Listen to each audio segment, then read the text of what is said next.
Shalom, shalom, bien-aimés dans les seigneurs. Un grand merci à vous tous qui êtes connectés sur notre meilleure chaîne, La Voix Céleste la Lola, Esika Bonzambe, et Kitarana Loyembo, Namalo Apena, Misala Bonzambe, Na Bonzambe, Lola, Ezo Futa Simana, Toya Kolobaki, Nzamba, Boto, Koye. Lui, ce soit bien-aimé dans les seigneurs. Toujours na cadre pour informer, Bino. En tout cas, vous êtes toujours connectés dans la meilleure chaîne, Bino. Na émission, le lobo, vous allez vraiment édifier. Makasi bien-aimé dans les seigneurs. Merci, Nabande Union, tout va bien, Arabi. Là, je vois les pasteurs Fezami Sia, la bouche autorisée de l'éternel depuis Zurich, un afilo Mukoya Motema Bivin, c'est de Homo depuis Londres, Pena Mama Gisèle Luke, le Motema Papa Emmanuel Naboston, Mama Mami Mbunga, Motema Papa Blaise Munga Nzama Lola Amono. Bonzambe, na Bonzambe, Yesunde Mosu qui s'est bien aimé dans les seigneurs. Nabande Gobalanda qui émission, ok, Nayamaki. Homme de Dieu, ok, boye bien très bien comme pasteur Richard. Oh, il y a un message sur Mokonzi Yamboka, président Félix Tshisekedi, je crois bien que Bandeko Balanda qui ont compris un message très bien, bien aimé dans les seigneurs, du début jusqu'à la fin.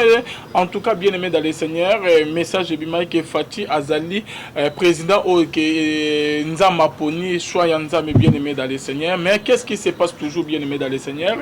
Nakat, il y a présidence bien aimé, Tozo Mona Baliwa et Zolandana en tout moment. Après quelques mois, après quelques semaines, ce sont toujours proches, il y a président Félix Tshisekedi bien aimé d'aller. Qu'est-ce qui se passe? Liboso ezalaki que bazo tchela bango poison bona boy.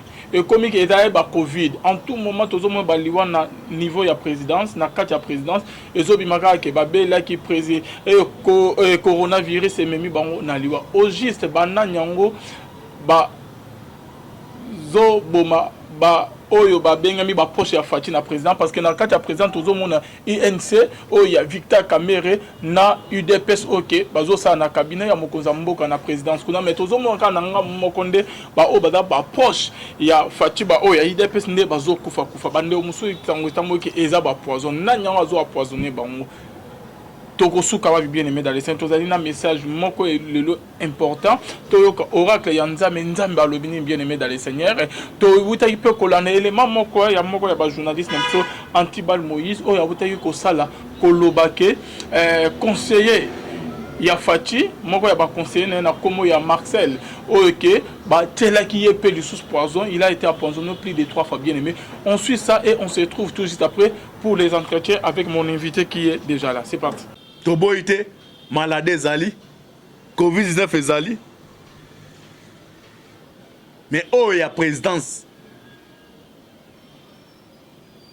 Dans l'espace à 2 ans. Balioué Zara, 3 jours, 4 jours, m'takoufi. Quand est-ce que bako démasquer, bako détecter le meneur? Fantôme moi on va empoisonner dans mercure. Le conseil spécial la matière économique. Il y a Fati moka lobe on a monoko il va empoisonner 3 dans mercure. Musu batie na carte à bureau. Qui sikoyo présent 16 ans na batu ya IDPS, batu ya INC. Nani azako sala makambu wana. Mais il faut quoi yemba, c'est le soir qui détermine l'origine. Mutu wana koyeba na akaka. Et puis, on a démasqué. Il y a un bandeko basé na présence. Voilà, Bonzambe et na Bonzambe Lola. Ezo futa bien aimé dans les saints. Tozana papa Richard. Shalom l'homme de Dieu. Shalom papa. Bonne santé papa. Merci pour mon aïe. Vraiment, collègue papa. Dieu fait grâce. On est là en bonne santé. Pour nous partager grâce divine na bandeko basali kolanda. Chaîne Nabiso préférée, La Voix Céleste, la chaîne qui nous édifie. Et n'a pas si nombreux aimez votre chaîne, abonnez-vous massivement à cette chaîne et vous ne serez jamais déçus. Merci beaucoup papa Richard. Avant que vous commentez dans l'élément voilà papa autour de la vidéo papa réaction nos amis papa parce que yondo le bayi qui au même message moko la fois passée ko le baki Fati les ali président Nzamba poni pe Nzambe a kosala ya mi pona ke mboka na biso ezonga nanzela nango papa nazo komisa Nzambe o ezali ko pesa biso cette opportunité ya ko yeba na ko échanger na bandeko. Bien-aimé, bino ba bozali kolanda biso. awa na mboka to na diaspora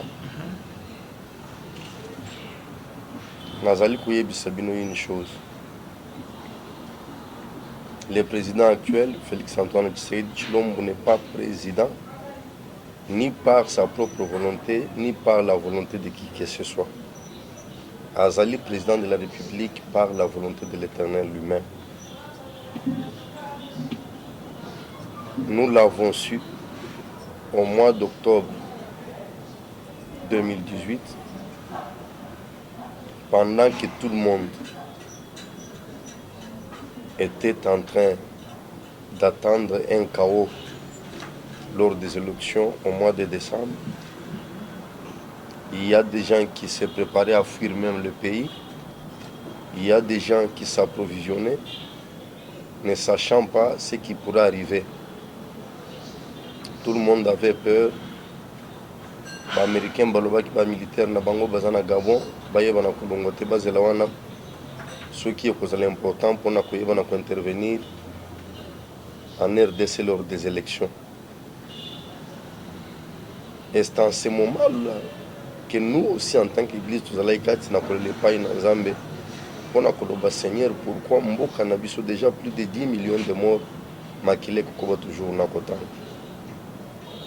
Yenzamba Zamalam, Ayoka Kampe Yanulaka. C'est ainsi que Dieu nous dira, et c'est là qu'il y a un vendredi, mais j'ai oublié la date précise, j'ai retenu le mois d'octobre, et c'est là que Dieu va nous dire de ne pas paniquer parce que Makile Koué va couler lors des élections. Nous sommes selon sa volonté parce que tant naye ya kosala kati na RDC koki. Et au pouvoir, il y aura quelqu'un où il y a kolekate selon la volonté des Occidentaux ni selon la volonté de ceux qui étaient au pouvoir. Et il nous a donné son nom, Félix-Antoine Tshisekedi Tshilombo. Et je sais que c'est l'un des candidats où il y a Zalaki populaire. Parce que même avant que Bakende Genval, Mouto a Zalaki plébiscité comme étant le candidat de l'opposition, c'était lui.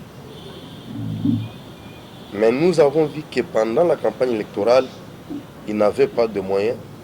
Parce que Bautaï Kokabwana n'a pas de consensus na Genval et il n'avait personne pour les soutenir financièrement comme il se devait. Et les deux autres candidats, Chadari et Fayoul, avaient suffisamment de moyens pour leur campagne. Mais dans tout ça, Dieu nous disait toujours que sa main va faire. Et nous avons vu la main de Dieu opérer.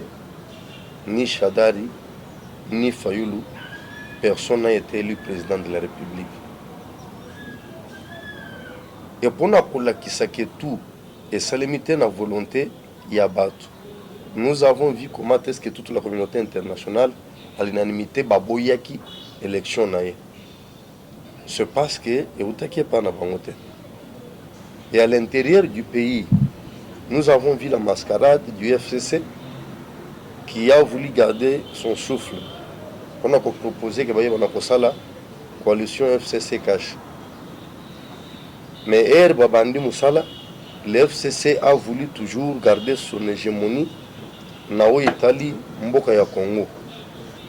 On a prouvé que ceux qui ont été candidats, il y a FCC, c'est que FCC a tout fait.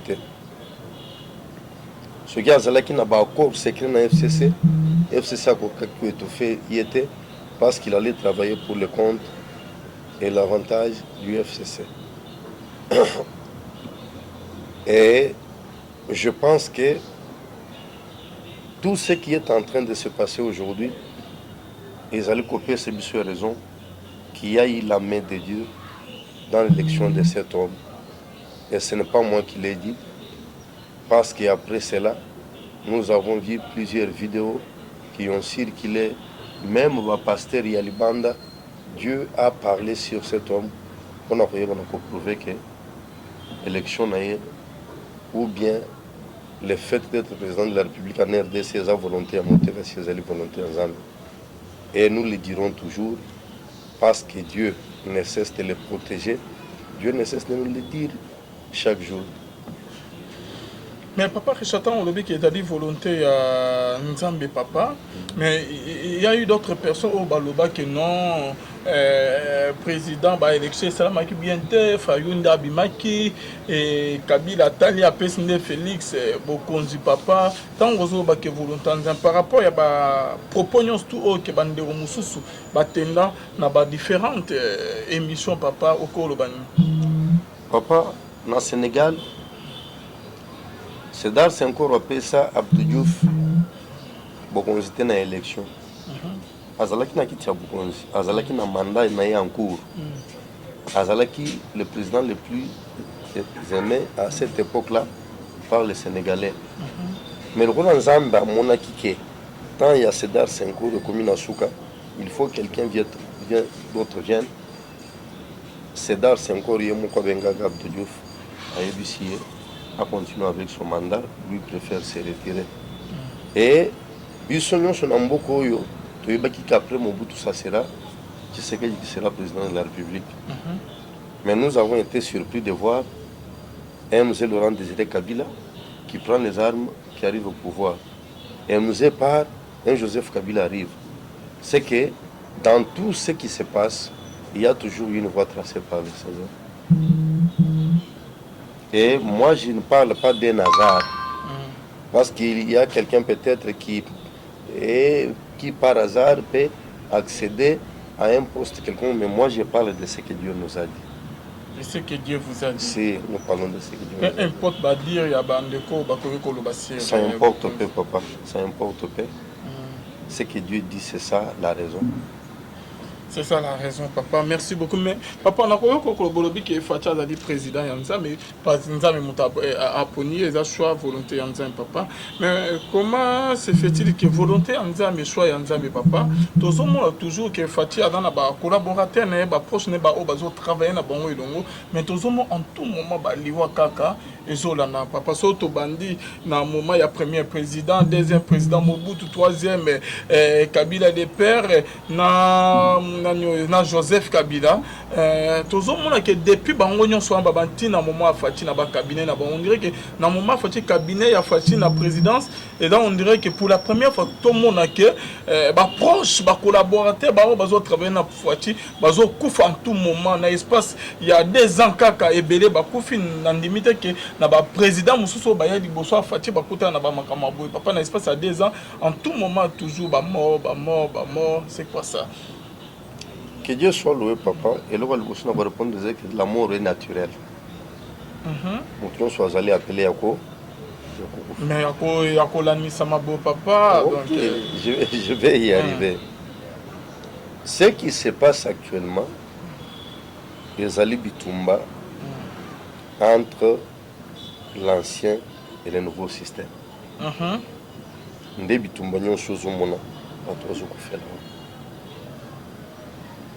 Parce qu'il y a des gens dans cette nation, dans la politique, oyo kututi lelo bazolu kabaka mbamboka oyo bazolu kabaka mbangote pona bolamu ya peuple congolais, mais bazolu kabaye banako kamba yango pona kwa satisfaire na ba appétit na bango pour s'enrichir, pour devenir riche, pour devenir grand, et c'est ça leur problème.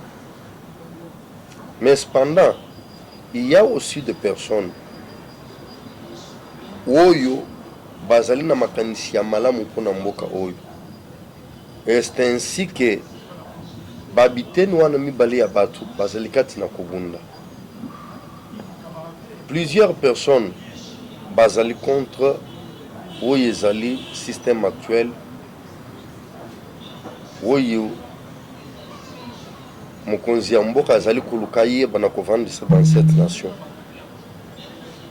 Bonne gouvernance, transparence dans la gestion des biens qui reviennent à tous les Congolais, sécurité ya mboka, social ya peuple congolais, et c'est toutes ces choses ndewo ezali kosala ke aujourd'hui bato oyo bazomona ke bakoatteindre baobjectif bazalaki nango te quand ils viendront au pouvoir bakokuta déjà un autre système oyo ekoavantage bango te bayeba na kosenrichir sur le dos du peuple congolais bato ya kala oyo bazomona ke non soki système oyo excusez evandi na ndenge esengeli nous allons nous retrouver en prison, on va nous arrêter, bakoyeba na ko récupérer ba bien toyibi yamboka pona kozongisela yango na maboko ya peuple congolais bitumba wana nde uzomona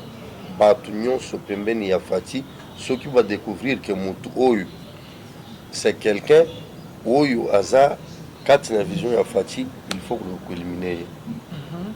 Mais si c'est un collabo ya ba ennemi ya Fati, on va te prendre. Parce que papa, et là, en tout moment, ils ont demandé que non, coronavirus n'est pas bango kuna na présidence, pas pour chafader au coronavirus. Mais, na koyo ka on a vu ça journaliste à cette émission, kolobake tali émission na conseiller ya Fati na matière ya conseiller na économie hein. Marcelin Bilon. OK, Marcelin Bilon yewana. OK, à cette émission, hier a confirmé qu'il a été empoisonné plus de 3 fois.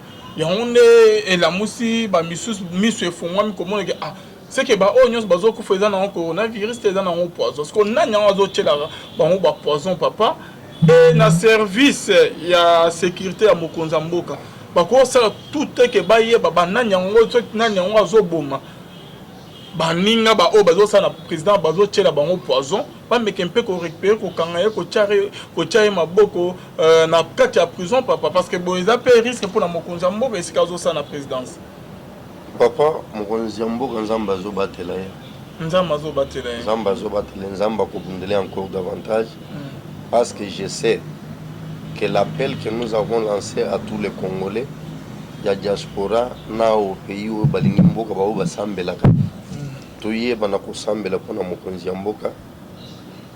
Je pense qu'un Zamba zo kulusamba na biso Zamba zo batela mokonza mboka. Mais qu'est-ce qui se passe? To ba complice pe baza na président na nyango azo tchela baninga poison ba ko kangaete ezana bato ba ko fina coronavirus eza pe na bato oyo ba ko fina empoisonnement kati na présidence de la République. Mais plusieurs fois ba trouvé que poison ezali ko boma bato et ezali poison ya est. Parce que moi j'ai été à l'est du pays, à Bukavu, nazalaki na Goma, nazalaki na Rwanda, et ainsi de suite. Et kuna bazali na poison moko. Poison na benga gango karua. Et poison wana ezoboma mutu lentement. Ezoboma mutu immédiatement. OK. C'est ce qui fait que moyen pour kanga mutu ezate parce que c'est trop difficile. Il suffit qu'il y ait un poison na pakoli na loboko na ngai. Na ye nango na pesi ombote. Yo yebite ke ngana zana poison na maboko. Yo ozongi okei peut-être parce que ozana nzala ofongoli bombo aller au tchena monoko ofongoli biscuit bandi kolia dès que yo simbi biscuit poison ekangami na biscuit. Tant que biscuit koyeba na kokota na kati poison ebandi ko travailler. Mais ngai lokona na ibai ke na zana poison na kei après ko pesa na mbote na sokoli maboko na ngai bien bon na mai aller désinfectant na longolo poison na maboko na ngai na ko ya liboso bureau na yo na pakoli poison wana na poignet to na véhicule hein oui tant yo ko ya fongola portière ya mutuka tant yo ko ya fongola bureau simbi poignet ozuka poison na maboko et lokola oyebite ke na simbi lokwa mabe moyen peu oyeba na kosokola maboko ezate et par mégarde mutu nyonso asimbaka mutu chaque fois okochi ozolongola eloko na lino ainsi de suite nzoka omeli poison maintenant poison wana eza nini ekoya kosi manifeste même après 2-3 mois c'est que ezobanda kolieka biloko wakati muke bapumo ezobanda kobeba et jusqu'à ce que kobanda kosala ba malaise okosanza te Et là, comme on était au départ, autant la paix, pendant les premières semaines, nous allons bien. Après, nous avons eu malaise. Nous avons bien. Et peut-être que nous avons eu grâce. Jour où il y a eu sans ceux qui ont place, bateau, poison. Là, il y a parce que immédiatement, le bateau, il y a pêché ici, on met immédiatement au bandit sans et après, on a pêché des antibiotiques, on a traité les potes ou les poumons. Mais malheureusement, il y a déjà malades et il y a maintenant que gravité, il y a poison. Il y a des malades qui sont déjà dans les autres et il y a affaiblir plus vite que possible. Et c'est ainsi que bateau belé, bateau kouf. Et il est difficile maintenant de savoir nani asali yango. À moins qu'un moutou aïe qui était la bête là qui est le solo. Aïe peut-être koyeba na ko dénoncer moutouan. Mais ceux qui sont en train beaucoup vendent parce que bango basala ngandengini. Beaucoup y a peu bosumbi biloko. San moko. Bozuli ensemble. Le poison est nakati. Mais yo ozoli ya yepe azoli. Mais ceux qui bossent sur colia yé accueilli amélie anti directement à sanzi poison non subi et puis mais le rôle yo yébité OK na yo la li le bio la moki bozo kutanape bozo pena sanambote bozo seka et jusqu'au jour où yo okuye bana cour yé bana kokoya mututel azak gravement malade peut-être déjà trop tard. Le problème, c'est quoi? Nous qui prions.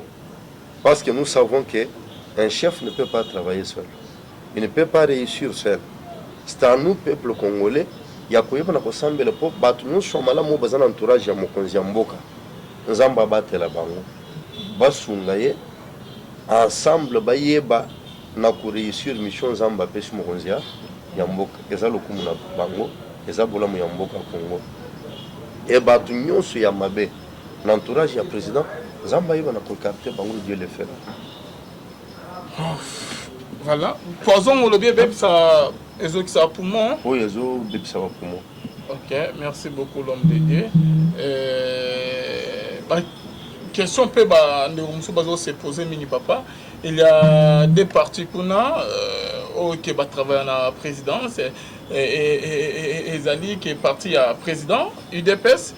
Bazali nanga mokonza mboka na ba o batana INC nanga mo Victor Kamé mais tozomona côté monde bande bazo kufa fufala bande ko bazo se poser mingi ba question eza nini volonté ka ya nzambe.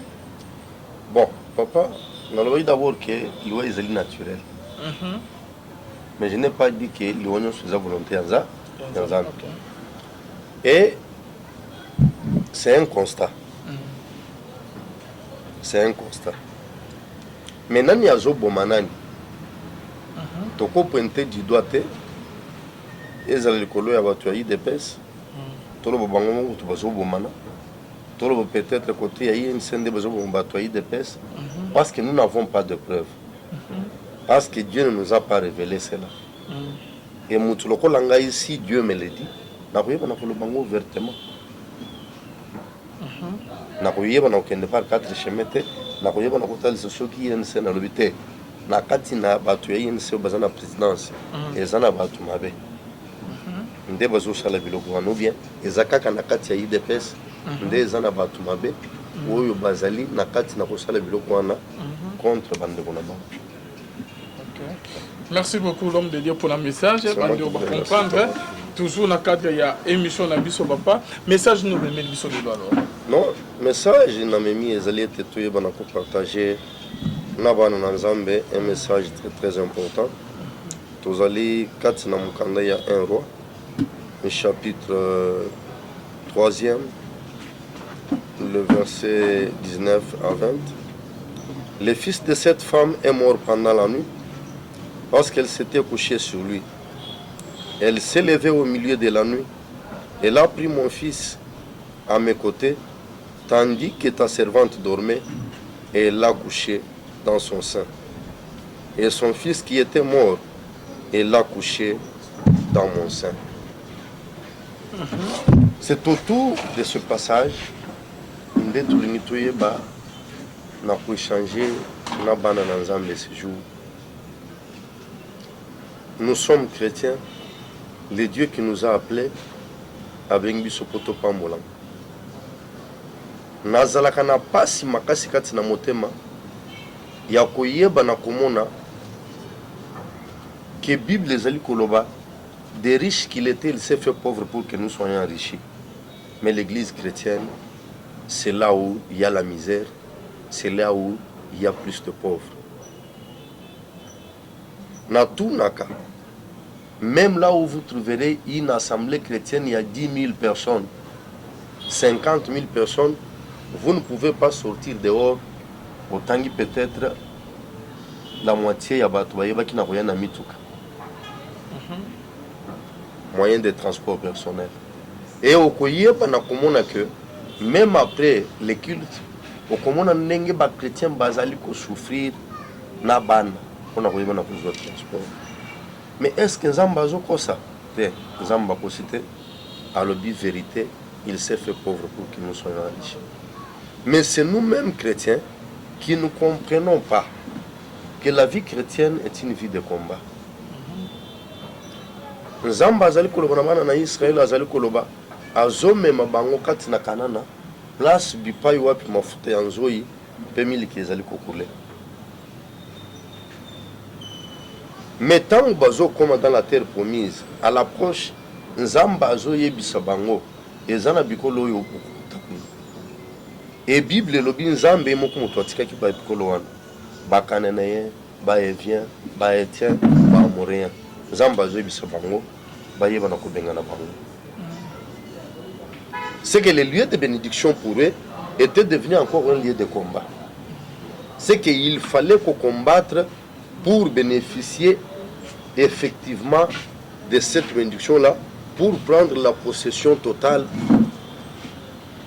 de cette contrée-là, afin de jouir na oyo Nzamba yebisa bango.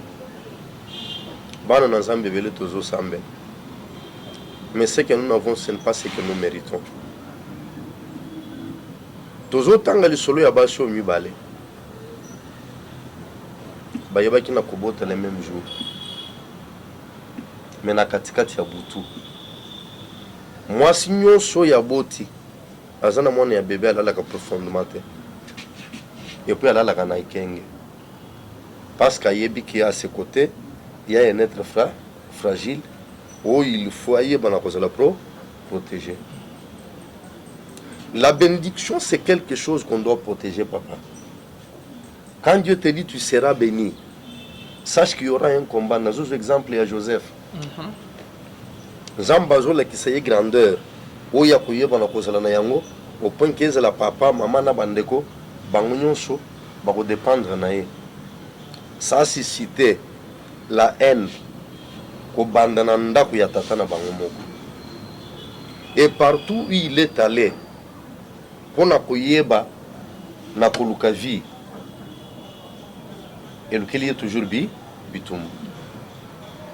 Mais parce que atikala ki fidèle na oyo Nzamba yebisaki que tu es un homme béni, parce que aboyaki koyeba na ko se compromettre vis-à-vis na Nzambe, c'est ainsi Kagarda Kinzela naye jusqu'à la gloire.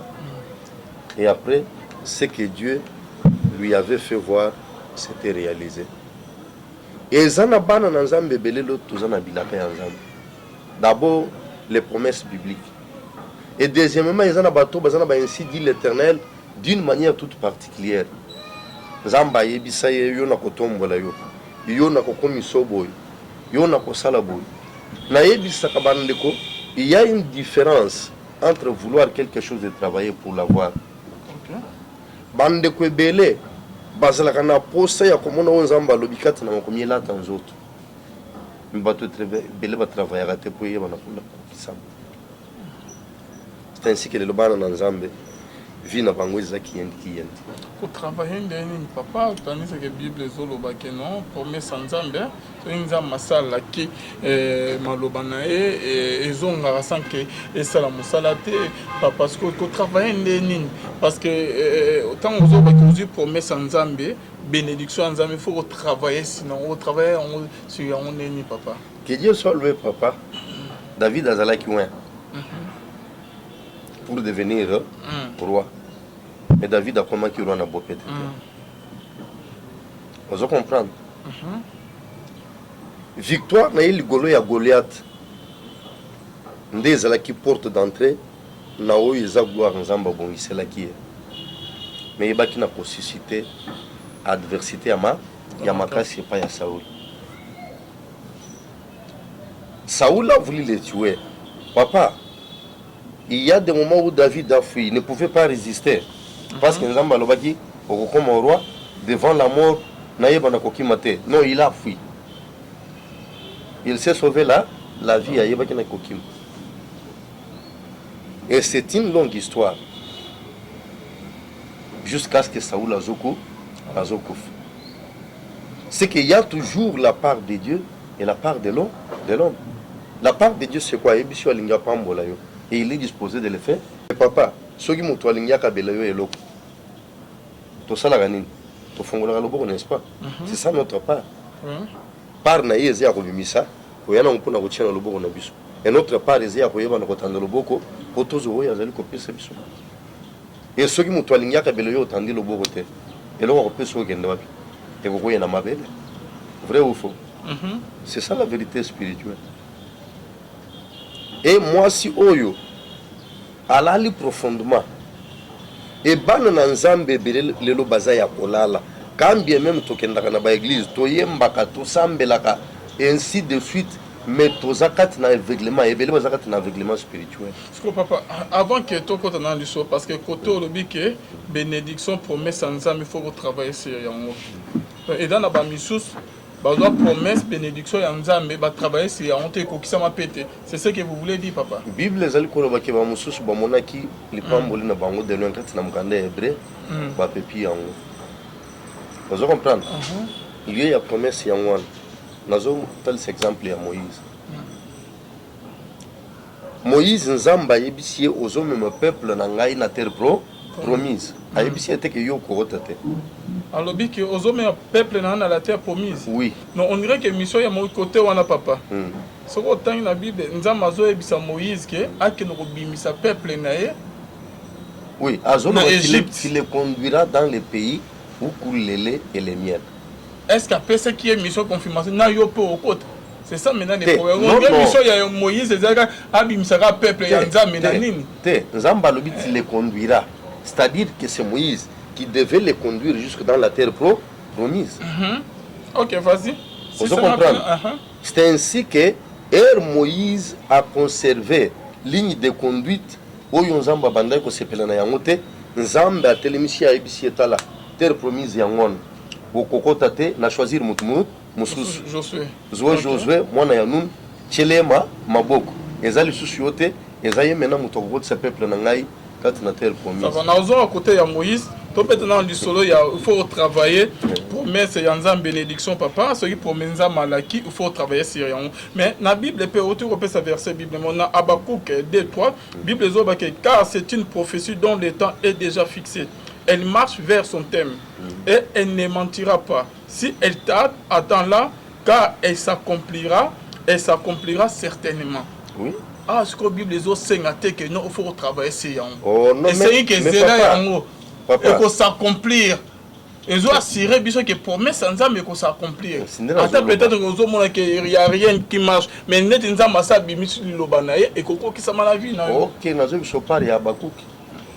Habakkuk dit j'étais sur mon poste. On a koyoka onzamba ko akoye bisangai. Vous comprenez? C'est que azalaki disposé ya koyeba na kwatandre oyo nzambe. Mais le bandaki koumela, il était toujours dans la présence de Dieu. Il marchait toujours dans la crainte de l'Éternel. Il marchait toujours dans la sanctification. Et il était toujours dans la prière devant Dieu. C'est ainsi que tant Nzambaye, Nzambaye pour na kokokisa oya lobaki te, mais Nzambaye pour na réconforter foi na ye. Lorsque Zolo Babon que Abakou que Azana poste n'est papa, ce qu'on est que grâce aux joueurs dans le rôle monté parce que définition il y a grâce aux années que Kozolo comme aux mérité dans côté il méritait papa aux ingolo Kozo et pas dans Nzab c'est que côté qu'on a grâce à Nzab mais aux ça c'est comme Kozaki pas effort on a vu son mot faut que ça là que pour que tout soit dit pas. Je ne parle pas de ton effort, je parle de ta part. La part de Dieu existe et la part de l'homme existe parce que dans tout ce que Dieu fait, il le fait ensemble avec les hommes. L'initiative, la décision vient de lui. Mais dans l'accomplissement, Dieu travaille avec les humains. C'est ça Dieu. Ok. Même hier, ce qu'on a coopéré miracle, il a posé la question. Bozana nini? Ba ebisi non. Bozana mbisi. Nandamu yama alubiboya na. Moïse pour être ayeba na kokende liboso ya Pharaon. Nzamba itilizaki nzete oyo azalaki nango na maboko. Ayebisi omoni nzete oyo zango. Eza nzete Nzamba yaki kopisa yete. Azalaki mobateli bibwele azalaki nzete na ye. Oyo azalaki nango zobatela nango bibwele ya jetro pona kokambango pokende boyebozonga boy ainsi de suite. Mais nzete wana nde Nzamba zo yebisa ye liboso ya ba magicien ya Pharaon alobi bwaka yango na se. Era bwaki na se obongo ni nyoka emeli ba nyoka nyonso ya Pharaon. Nzamba alobi simba na mukili asimbi ezongi lingenda. Devant la mer rouge, Nzamba kokaki ko faire entendre une voix likolo. Mer rouge pasoka. Et mer rouge pesalini et pasuki. Mais Nzambe azo yebisa Moïse azwa lingenda ayeba na kotandre yango likolo ya mai. Parce que mais quand on explique que travailler ce que bénédiction toi promesse Nzambe neni Nzambe alobi ko ozwa libala Nzambe alobi ko ozala béni Nzambe alobi ko obikisama oza chrétien depuis over na église tout le monde peut ba chrétien ba fidèle depuis azwa promesse disa yango ba misu ba kufi que sans que ba promesse on se réaliser na ba vie na bango ezani comment ko travailler papa pona kozanga comprendre makambo yo ndezo mona bato belele bozo bimisa basali na Nzambe bato lokota bato mususu bazolo ba ke profession ezalaki ya lokota. Moi qui te parle papa lelo naza musali na Nzambe. La prophétie est sortie dans la 5e année primaire. Vous comprenez? Mutukuto ya bimisa prophétie wana tokabwana na ye il y a plus de 30 ans. Aye bakate na za wapi ngai pe na yibite aza wapi. Mais oyi alobaka ekokisami. Mais ekokisami na bo peut-être papa. Parce qu'à un certain moment comme tout jeune j'ai été troublé par l'ennemi.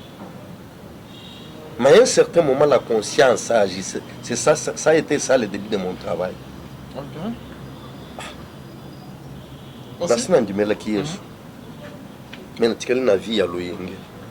Mais je me souviens, avec un ami qui est aussi pasteur aujourd'hui.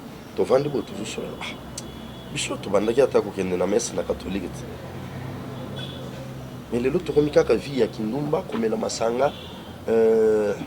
Bon, tu peux le église, monter quelque part. Oui, tu peux bande pour qu'il dimanche. Tu peux le le bananza. Nanzamba, tu pendant la semaine. Tout ce qui peut nous c'est ça le travail. Et là, nous avons choisi une église. Arrivé dans cette église, 2 semaines après, on se décide, il y a quoi là. Et ça coïncide. Pasteur a lancé un appel pour s'engager pour Nzambe. Et j'ai entendu une voix qui me convainc. Il y a s'engager, je me suis engagé dans la. Et là, Nabandi Oken, Kutu Makambouana Yakosale Nzambe Yakozala, ministre de Dieu. Et c'est là que soit un mouton en gaïté, vie à désordre bien soir. Vous comprenez? Mais na kati mena ya kumikoti sana bozindo ya mabondo limpe ko sale la Nzamba bandiko lo. Nzamba bandiko lo. Nzamba bandiko rappeler. Nzamba bandiko confirmer. Et jusqu'à ce que nous avançons avec le Seigneur. Mais si on était resté dans le monde, entré toujours, ou bien tu se retrouves dans une église, tu as une vie à double vitesse. À un certain moment, nous sommes chrétiens, à un certain moment, nous sommes pagans. Non? Donc, et bien, les promesses, accomplissement, la promesse, aucun malaram, suite, il y a mes conduites. Papa, tu es dans l'église, bazo banganzambete, tu es bazo sambela, bazo salakindumba, bazo escroquer, bazo yiba. Bazo yo kanga itanga nazolo ba baza ebele kati na église. Donc bazo luka loboko ya nzambe ba luka elongina. Effectivement papa, bazo ya na église, bazo croire que za nango kisi baya pour être protégé des sorciers. Mais bangi na nzambe baza nango te papa. Donc pour que au mona clair na bon nzambe Bible sans la sanctification personne ne verra Dieu. Vous allez comprendre papa et comment na nzambe ezalo lengi mibali. Pierre Azo tuna Yesu alobi totiki nyonso tolandi yo tokozwani. Yesu Azo yebise na siècle présent vous aurez ressenti. C'est dans le siècle à venir de votre vie était éternelle. C'est que comprendre que dans le siècle présent il a fallu Pierre ayebana ko persévérer pour être béni dans le siècle présent et attendre la vie éternelle. Mais tu es belé et tu as la bénédiction, mais tu es conscient où est la bénédiction. Tu as la bénédiction, mais tu as travaillé, tu as marché dans le lingue où tu as fait la kibidaka na nzambe et tu as fait la tanzote. Nzamba ko la kayote libala ya malonga. Yo bandi ko sala kinduma zama pisho libala te. Bo se retrouver na libalo yo mu ozo misalele ya kinduma na wana. Mobali ya malonga nzamba bongi pona yo kozwa yete. Parce que pose mobali ya malonga papa, il faut garder nos autres no kati na sa sanctification. Pose la tango ya nzambe soki koki nde komona mobali wana ayo. Merci beaucoup papa. Na ba onyo tu bazo se retrouver bazo ba promesse ya nzambe ba prophète ba sakola pona ba jusqu'à présent bazo mona réalisation na yangote accomplissement na yangote baza toujours na kamo et déranger bango papa bazo ke le même temps mili pourquoi ba ko sani soit que ba ko en contact na yo ou comment je ne dis pas ko en contact na ngai parce que naza unique mosali na nzambe o nzamba poni na motilité. OK. Et loko liboso na ko senga bango baye bana ko changer conduite na bango papa. Vous comprendre? Ceux qui va changer conduite na bango, batiki mabe o bazo sala tout en étant membre de l'église. La deuxième chose, ba mi pesi na vie de prière. La troisième chose, balandeli ba principe ya nzambe parce que ngai na considère que Bible eza recueil ya ba principe divin. Nazolo par exemple, nzamba lui donner il vous sera donné. Zamba le bité prier, il vous sera donné. Non, on donne à celui qui n'en a pas. Quand il demande, là Dieu donne. Mais pour multiplier ce que Dieu t'a donné, là c'est une autre phase. Donner, il sera donné. Et copé sans zamba le bité sans nzamba le bité sans zamba, nzamba le bité bana copé sa basali nzamba, nzamba le bité bana kusunga mabota na biso, nzamba le bité bana kusunga babola, tu bana kusunga ba veuve. Tu vas visiter les orphelins, tu vas visiter les prisonniers, tu vas visiter les malades. Merci beaucoup l'homme de Dieu. C'est la fin de notre émission. Question dans un point que Nassilissa, par rapport à Moïse, que Moïse a côté la terre promise parce que pour la désobéissance, le lobby que nous avons appelé cette émission, Abimisaba na Israël, à côté Saban à la terre promise, papa. On a posé quelques questions à Souka. C'est la fin, non, Arnaud? OK. Dans Exode 3, 10, papa, tant dans le but qu'on dirait que Moïse a dit qu'il soit bimisara bana Israël à cause de la terre promise. N'a quoi tant papa? Maintenant, bon, il y a des versets dans les Écritures, mais un peu pour expliquer. Va, maintenant, va, je t'enverrai auprès de Pharaon, et tu feras sortir d'Égypte mon peuple, les enfants d'Israël. Tu feras sortir. Il n'y a pas de problème. Mais non, que mais pour les amener où? Mais nous avons bon. Parce que quand Moïse est venu, il ne pouvait pas amener le peuple dans le flou. On dirait que nous avons que Moïse mission n'est pas peuple comme ça. Après, nous avons un certain jour. Par rapport à ma commis papa, La Bible, pour faire sortir d'Égypte les enfants d'Israël. Pour faire sortir d'Égypte les enfants d'Israël. Moïse a reçu une mission, pas seulement de sortir les enfants d'Israël, mais de les conduire dans les pays où coulent les laits et les miels. C'est ainsi que quand Moïse est venu, Dieu n'a pas donné le message en partie à Moïse. C'est ainsi que Moïse conduisait les enfants d'Israël vers un lieu où Yonzamba qui est un lieu bien connu. Okay. Merci, c'est la fin de notre émission, papa. Votre numéro de contact, merci d'être venu. Ok.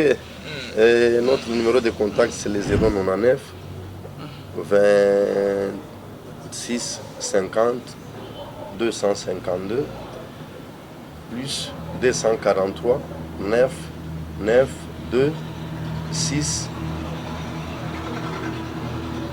5 0 2 5 2. C'est sur WhatsApp. Toko Bengana pour partager la parole de Dieu, pour prier ensemble, pour des conseils. Et que Dieu vous bénisse. Toye banako landa notre chaîne, La Voix Céleste. Toye banako s'abonner massivement parce qu'il y a de bonnes choses qui arrivent. Merci beaucoup. Bonzambe, na Bonzambe, Lola, Ezofuta, Simananto Yako Bakenzama Boto, pour histoire. On se retrouve à la prochaine. Bye.